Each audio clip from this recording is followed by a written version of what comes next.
Oh, ano no, sabi ko nga yung Dasvana at saka Kirtin, okay. Bakit may inanakan? To give you my point of view, yung sinasabi kong consistent. Have you seen or have you heard videos, may mga edits ba na lumalabas na Dustin still thinking of Ivana after she left the house? Yun. And Ivana the same way ngayong nasa labas na siya ng bahay ni Rua. Kasi kung totoong magkakainlaban sila, it goes both ways. Dustin thinking about Ivana and Ivana thinking of Dustin. Kahit si Ivana ay nasa labas na, kahit nagtatrabaho yan. So sana may IG stories kang nakikita na nakafocus yung si Dustin.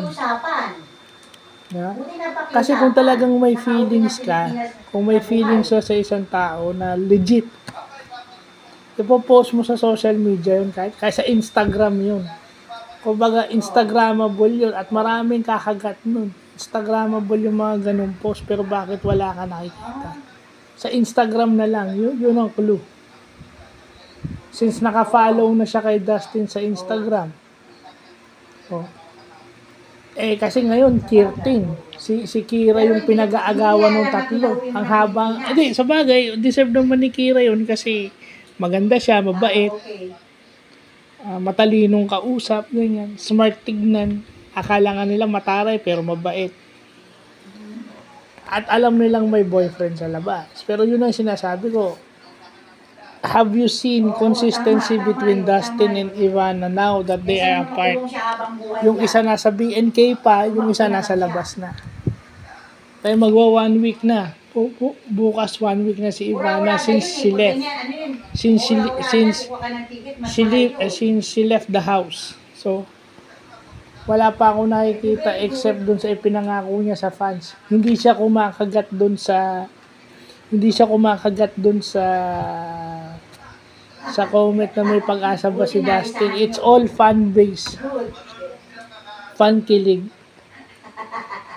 Diba? The only thing na niya is finalo niya all housemates at saka never niya siningle out yon.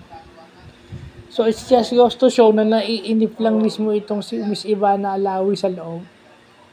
Kumbaga parang joke-joke lang.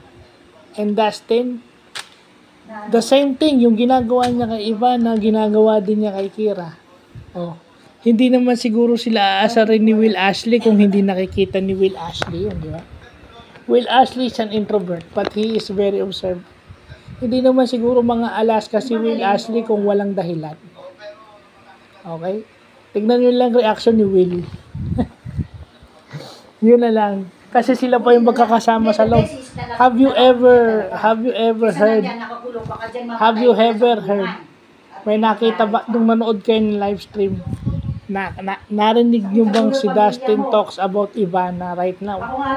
Yeah, may task sila. Meron silang mga task na si Brent at saka si Isnir yung si Brent yung isa sa mga task leader. So, pag may break, have you ever heard Dustin talks about Ivana now that Ivana is outside? Hindi. Mga fan edits yun. Baka makakita ulit ng butas. Lagi silang nakapokus kay Kira. Okay, lagi silang nakapokus kay Kira. Kasi yun yung sinasabi ko, if ever legit yung feelings na yan, sila nakakaalam yan. Kahit na even distances apart, yung connection nila still remains. Iniisip yung nasa labas, yung nasa loob, at yung nasa loob, iniisip yung nasa labas. Bubuhatin lang kita, sabi ko gano'n. So, yun lang po.